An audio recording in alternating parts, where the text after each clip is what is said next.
puis j'avais très envie de proposer ce voyage d'animal totem ou animal de pouvoir, parce que le monde animal, finalement, le règne animal, j'ai envie de dire même, il est passionnant et il nous habite. On l'utilise souvent en défaveur, je dirais, de façon négative. On dit ne te comporte pas comme un animal. Enfin, il y a toujours cet aspect un peu primitif qui fait que, soi-disant, nous serions beaucoup plus intelligents que cette sagesse animale. Et du coup, de revenir dans l'essence de l'histoire des animaux, déjà, je trouve que c'était très intéressant, puisqu'au départ, le règne animal est le premier règne vivant qui est apparu sur Terre, quand même. Donc, c'est vraiment l'origine de notre vie à nous. Il y a eu le règne animal, puis le règne végétal, puis le règne humain, on va dire. Au départ, ce qu'il faut savoir, c'est que le règne animal a pris naissance dans l'eau, dans l'élément de l'eau.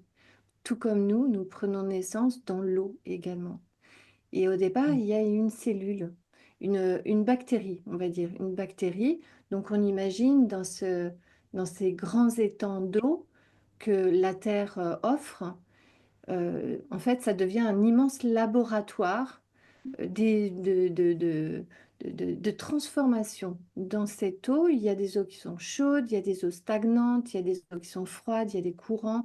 Donc il se passe déjà énormément de choses dans cet univers qui est un univers qui est stable. L'eau, c'est un environnement qui est stable et propice à l'évolution, quoi, à la création.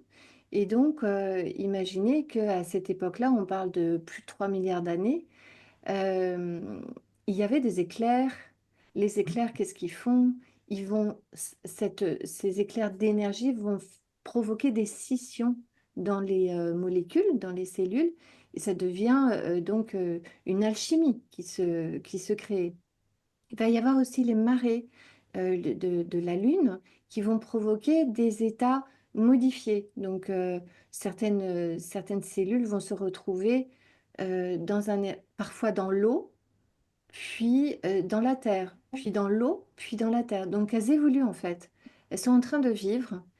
Et il y a même, on dit, j'ai fait un petit peu de recherche, mais des météorites qui viennent ensemencer. Les scientifiques parlent de cette façon-là. Ils parlent d'ensemencer la Terre. Et du coup, ça vient apporter aussi d'autres éléments. Et petit à petit, donc ce monde cellulaire de bactéries se forme, qui est très très ancien. Et on va dire qu'un grand saut dans l'histoire se fait à partir du moment où une bactérie va absorber une autre bactérie. Et donc une bactérie plus grosse va absorber une plus petite. Et en fait, au lieu de la digérer, cette bactérie, la grande bactérie, va garder la petite à l'intérieur pour qu'elle produise de l'énergie. Donc il y a une collaboration qui se crée et cette petite bactérie protégée du coup par la grosse va produire de l'énergie, va être protégée et va commencer à collaborer avec la grande. Et c'est là où on passe de monocellulaire à multicellulaire. Et en fait, à partir de ce moment-là, l'histoire des cellules, des multicellules se développe et petit à petit, on voit apparaître du coup des formes animales d'espèces marines qui petit à petit elles aussi vont se développer. Ce qui est incroyable, c'est que c'est en fait cellules, oui, ces cellules ont une intelligence, c'est-à-dire qu'elles ont une mémoire. Entre elles, elles vont commencer à se souvenir de processus qui peuvent les mettre en danger ou elles ont besoin de se défendre. Elles vont s'organiser entre elles, c'est-à-dire que certaines vont développer des aptitudes selon leur environnement que d'autres n'ont pas. Donc, elles vont s'organiser en groupe. Et elles vont aussi être capables d'échanger des informations entre elles, d'échanger des gènes carrément. Et du coup, celles qui savent survivre dans un environnement vont apprendre aux autres comment s'organiser dans cet environnement. Donc déjà, en termes de cellules, on a une intelligence adaptative et comportementale, on va dire, qui est super développée. Donc ça, on l'a. On le dit aujourd'hui, on travaille la mémoire cellulaire, par exemple. Donc, il y a chimie qui se fait sur notre plan cellulaire. Il y a des informations qui passent. Et vous voyez, ça rejoint aussi cette approche de la loi de l'attraction ne peut fonctionner que si on est conscient aussi de cette chimie corporelle, cellulaire. Parce que sinon, en fait, elles agissent beaucoup plus vite que nous. Elles ont un pouvoir qui est immédiat, alors que nous, c'est très lent. C'est un processus intellectuel qui est très lent. Donc, parfois, l'intelligence humaine agit en défaveur de notre intelligence énergétique et corporelle et cellulaire. Et du coup, donc, le monde, ils vont commencer à sortir de l'eau, ces espèces, pour aller sur la Terre. Donc, en général, c'était les amphibiens, les reptiles. Bon, je ne maîtrise pas à 200% le sujet, mais voilà, vous imaginez ces animaux de la mer, de l'eau, qui sortent et qui commencent à envahir la Terre. Et puis, ils évoluent. Ils évoluent, on a des grands mammifères, on a les dinosaures, on a les petits mammifères, enfin voilà, tout se déploie en même temps que la nature, du coup. Et donc là, c'est là où les animaux deviennent eux-mêmes de plus en plus intelligents par rapport à leurs cellules. Ils portent évidemment les mêmes capacités, mais ils vont développer plus de stratégies en termes de communication, en termes d'organisation sociale. Ils ont des capacités d'apprentissage et de transmission. C'est-à-dire que leurs congénères, ils vont leur transmettre certaines attitudes et comportements qui sont adéquats. Et puis, ils s'adaptent à leur environnement, c'est-à-dire qu'ils sont capables d'hiberner, de se camoufler. Voilà. Et surtout, ils sont capables d'utiliser des outils. Même les animaux sont capables d'utiliser des outils. Donc, évidemment, j'extrapole, mais c'est pour ça qu'on est là. Quand par exemple aujourd'hui il y a des personnes qui vont me dire, ou qu'on se dit, et que moi je suis la première à dire d'ailleurs, bon tel outil ça me parle pas, j'y arrive pas, c'est pas pour moi, ou c'est un petit peu dangereux si tout le monde part, je sais pas, sur les écrans ou des choses comme ça. En fait, on n'a pas intérêt à se dire ça parce que nous sommes dans un environnement qui utilisent ces outils-là, si on veut être intelligent de façon primaire, on a intérêt à les utiliser en faveur de nous et de voir comment on peut utiliser ces outils de la meilleure façon qui soit. Souvent aussi, on a ce discours de dire, ah, je sens pas l'ambiance ou je sens pas cette personne. Et enfin, personnellement, je pensais que c'était on dit souvent aussi c'est une forme d'hypersensibilité. Voilà, bon, il faut pas trop non plus perdre trop de temps là-dessus ou quoi. Enfin, c'est un peu le discours de la société, hein, voilà, hypersensible. Mais en fait, c'est nos cellules qui nous donnent ces signaux. C'est pas, c'est, c'est pas une idée, c'est pas une inspiration qui vient, ou une médiumité d'ailleurs, hein, parce qu'on peut parler de médiumité parfois. Peut-être qu'on se trompe un petit peu sur d'où viennent les informations exactement. Elles viennent pas du ciel et de l'hypersensibilité, c'est juste les cellules du corps qui parlent, hein, qui donnent des informations et qui dit, bah écoute, là, c'est pas un environnement favorable pour toi en tant que cellule. Donc, elles sont capables de donner ces enseignements. Et du coup, ça ne veut pas dire qu'il faut partir. Ça veut peut-être dire qu'on a des informations qu'on peut s'échanger, puisqu'elles ont ces capacités, les cellules, ou pas. Ou alors, au contraire, de se renfermer et de se protéger, de protéger voilà, ce noyau, comme au départ, la bactérie a absorbé l'autre bactérie, non pas pour la faire disparaître, mais pour la protéger. Donc il y a toute cette, je trouve, la métaphore qu'on peut extrapoler autour de cette vie des cellules, des bactéries, leur histoire qui est notre histoire. Je trouve qu'on peut revenir à cette source, à cette racine-là, et s'en inspirer fondamentalement dans notre quotidien. Mm. Il faut se rappeler que même l'animal est capable de communiquer.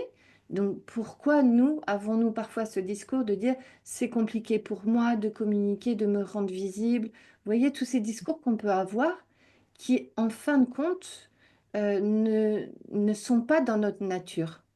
Notre nature, c'est de nous organiser. Chaque être est capable d'organisation.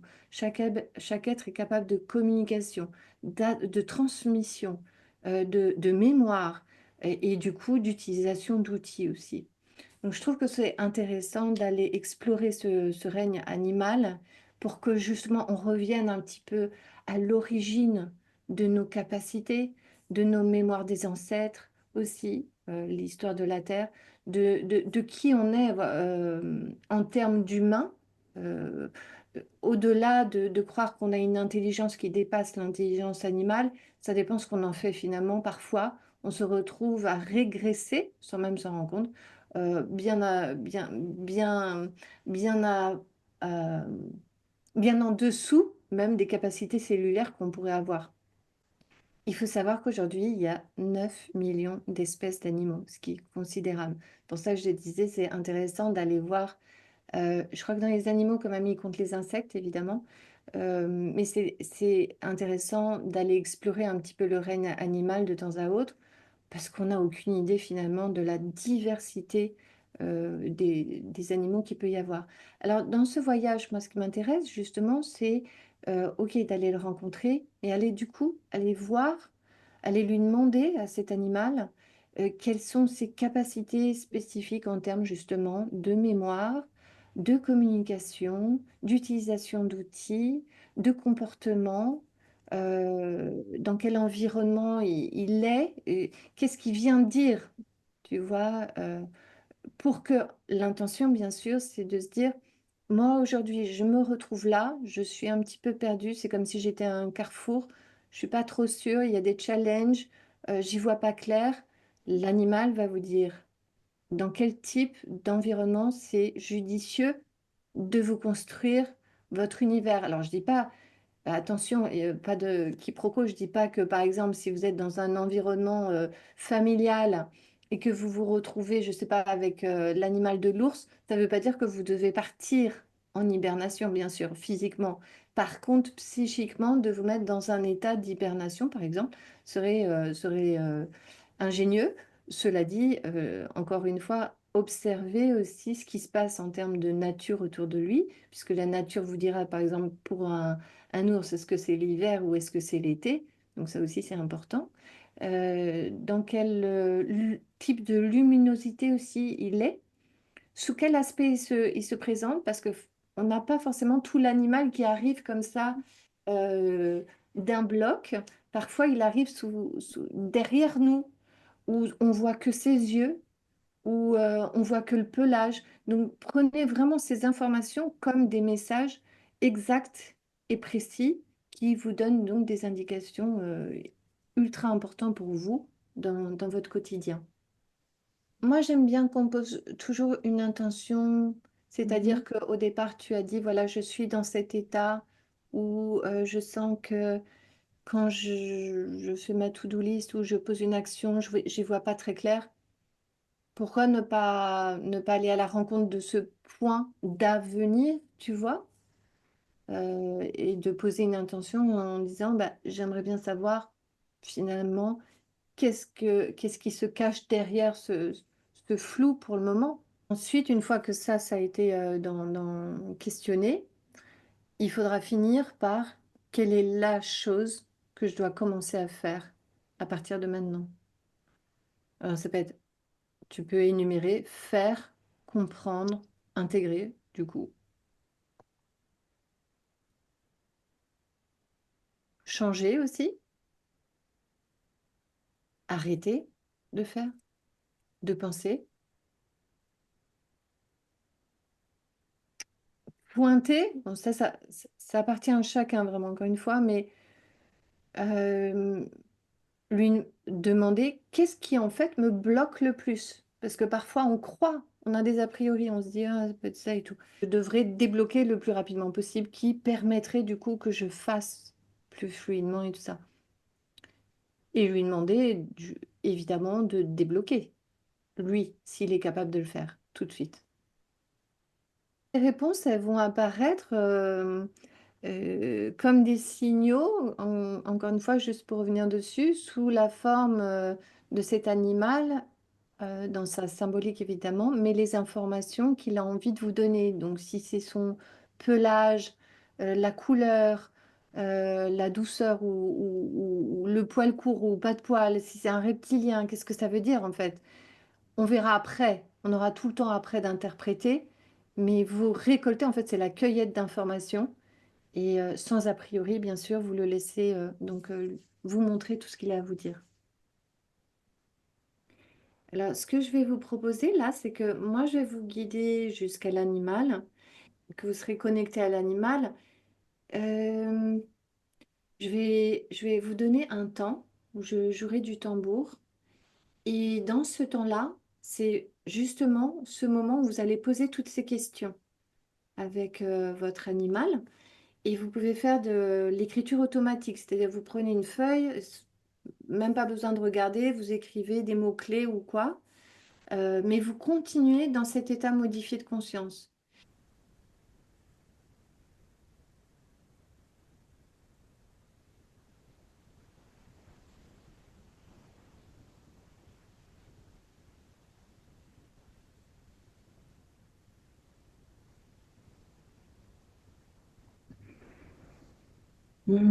Oxygénez bien le corps.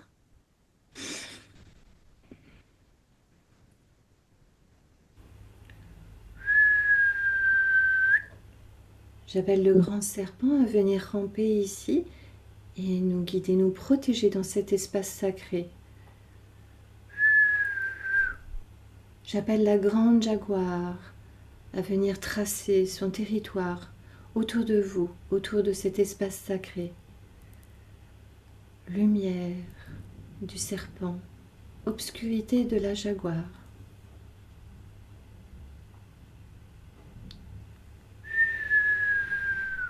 J'appelle le colibri à venir déposer en chacune de vous ses messages, ses savoirs.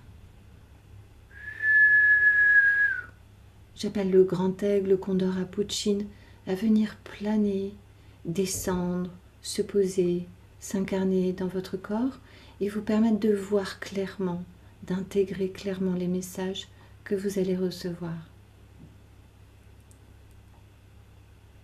C'est à Pachamama aujourd'hui que nous faisons appel. C'est elle qui va nous enseigner, cette terre-mère qui porte les éléments et la naissance du règne animal. C'est tout l'univers, toute l'énergie de l'univers, des météorites, de la lune, des éclairs qui viennent créer cette alchimie sur cette terre, jusque dans chacune de nos cellules.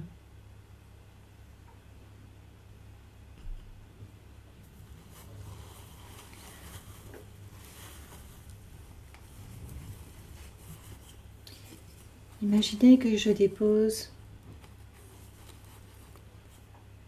ma main droite. Je suis placée derrière vous et je pose ma main droite sur votre épaule droite.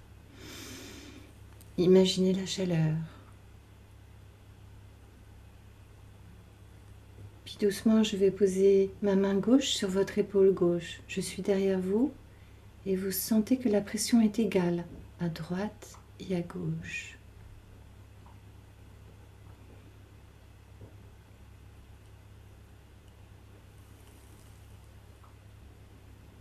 J'appelle les ancêtres.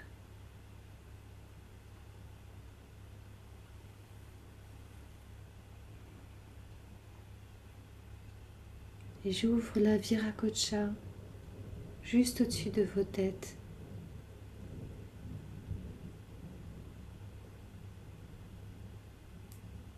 Et elle se referme sous vos pieds.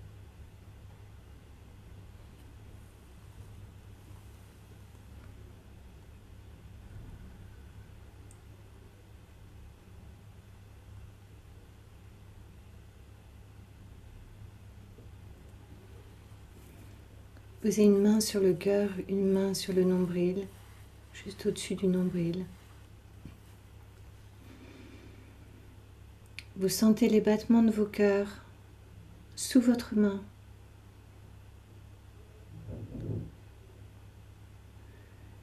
Et vous pouvez expirer en faisant un son pour sortir encore mieux la vibration de votre corps. Le Om. Om.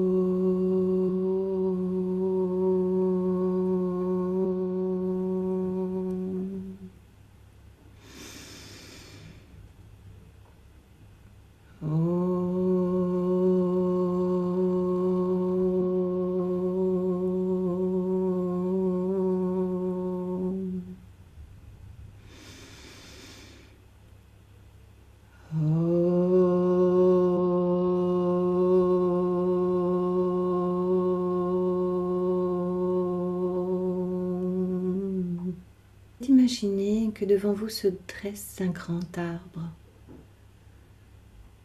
Un arbre de la nature ou un hologramme. Un arbre rempli d'énergie de vie, de chlorophylle, de vert ou de lumière, de doré, de luminescence, d'énergie, de couleur, d'épanouissement, de naissance, de fleurs, de fruits.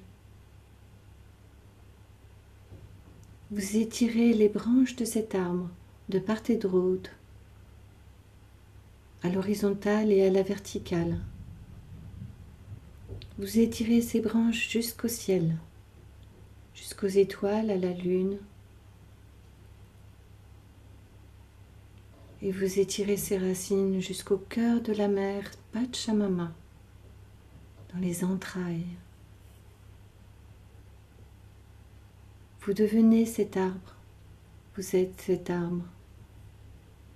Vous sentez votre sève qui circule partout, jusqu'aux feuilles. Cette sève qui va nourrir les oiseaux, les insectes, les mousses et les lichens, qui touche les nuages, les gouttelettes d'eau, l'espace et reçoit la lumière des étoiles. Vous êtes cette énergie de l'arbre que vous allez rassembler toute cette sève comme un rayon dans le tronc de l'arbre et la laisser couler tout doucement. Vous vous connectez à sa texture, la vitesse à laquelle elle coule, elle se rassemble. Vous la laissez être aspirée par le poids de la gravitation, le centre de la gravité de la Terre. Vous rencontrez l'humus frais, le terreau. Vous croisez le chemin des insectes, toute forme d'insectes qui vivent dans la terre.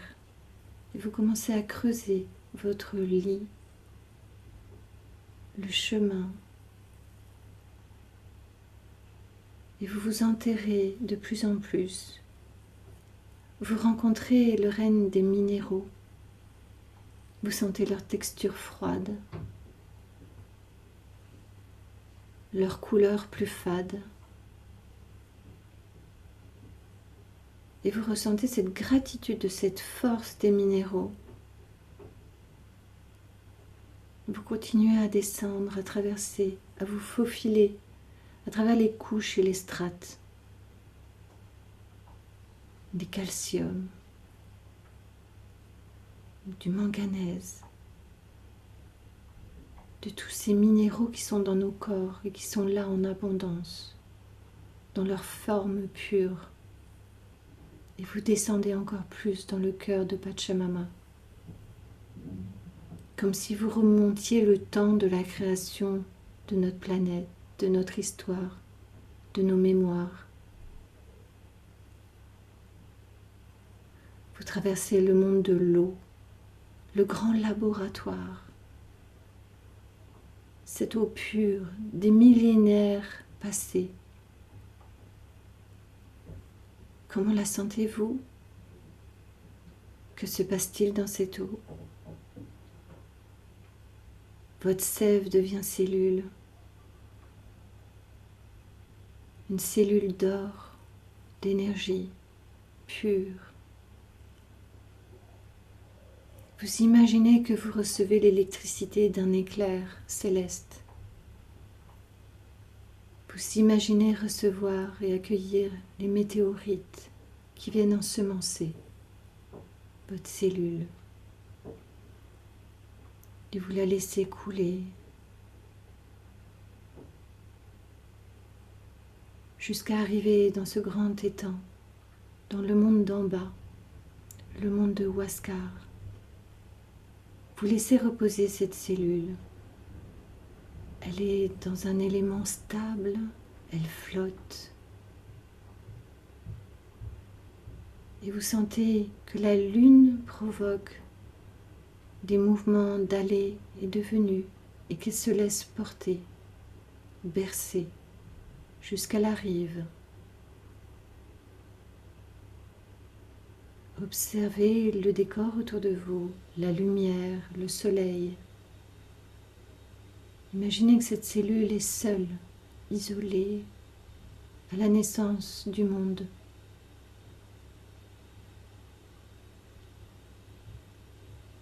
Elle a en elle ce noyau d'énergie pure. Elle est protégée. La cellule s'ouvre comme un œuf et le noyau est exposé. Vous allez imaginer que Huascar est en train d'arriver.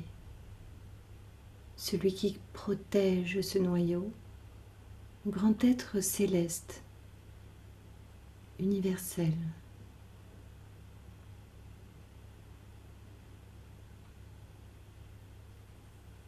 Il tourne autour de votre noyau.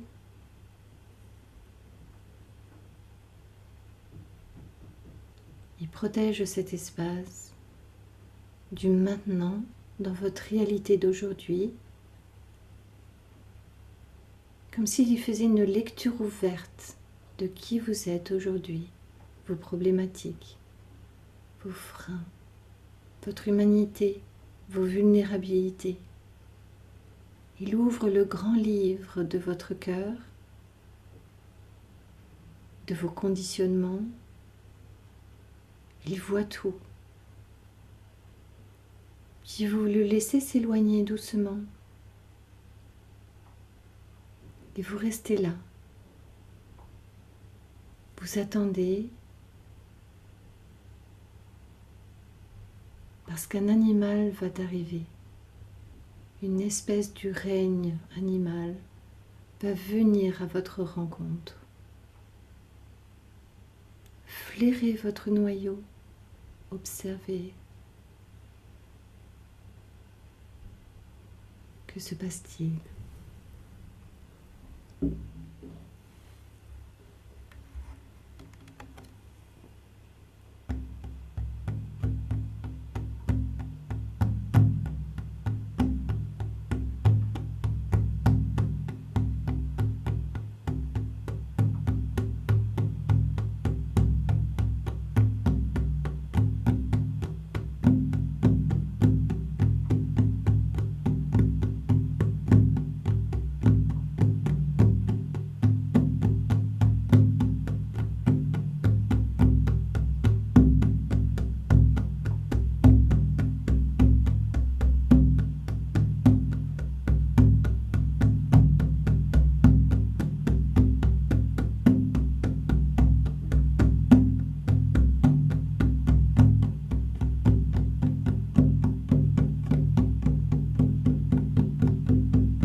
Vous allez laisser repartir l'animal et en même temps absorber toute son énergie dans ce noyau, toutes les sagesses qu'il vous a déposées, toutes ses connaissances, ses savoirs, le legs qui vous a déposé au cœur du noyau de votre énergie. Vous laissez apparaître Huascar qui va venir consolider et refermer cet espace sacré autour de votre noyau. Et il va recouvrir ce noyau de votre énergie de cellules, comme si la poche se refermait. Et puis l'eau vient vous attraper, la marée vous prend sur la rive et vous fait transporter dans les profondeurs de l'eau. Vous laissez porter un peu comme une méduse, vous laissez porter par les flots. Vous cristallisez ces sagesses et ces savoirs. Vous les diffusez partout dans les réseaux de votre cerveau. Puis vous remontez, vous traversez les minéraux qui sont dans votre corps. Vous remontez. Vous êtes dans la strate des cellules, celles qui fourmillent comme des tout petits insectes. Vous remontez à la surface de la terre, vous sentez la fraîcheur du terreau, la mousse fraîche et verte qui est en vous. Toutes ces promesses d'être, et vous vous érigez, et vous remontez, et vous coulez, et vous propulsez la sève, comme si votre cellule s'explosait en abondance dans toute cette sève qui s'éparpille partout dans l'arbre, partageant, ouvrant ses branches. Sentez cette puissance d'expansion et qui s'étire jusqu'au ciel. Poussez l'énergie jusqu'au ciel.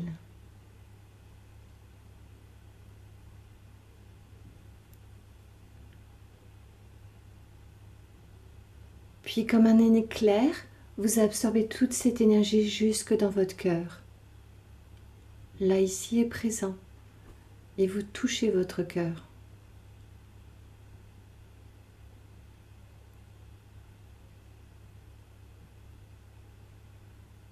Vous inspirez pour absorber encore plus cette énergie et vous expirez pour laisser lâcher prise. Vous inspirez de nouveau pour réhabiter votre corps et vous expirez pour pouvoir informer toutes vos cellules. Vous inspirez de nouveau, vous expirez.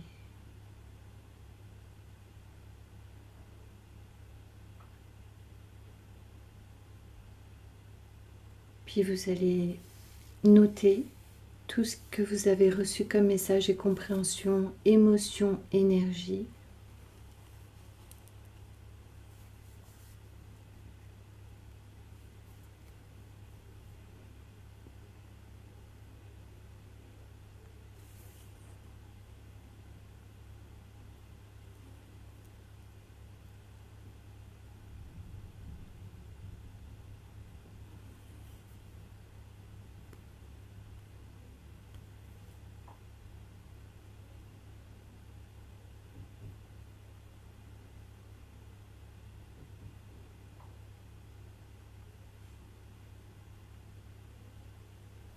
Et puis quand c'est bon pour vous, vous pouvez refermer la Viracocha.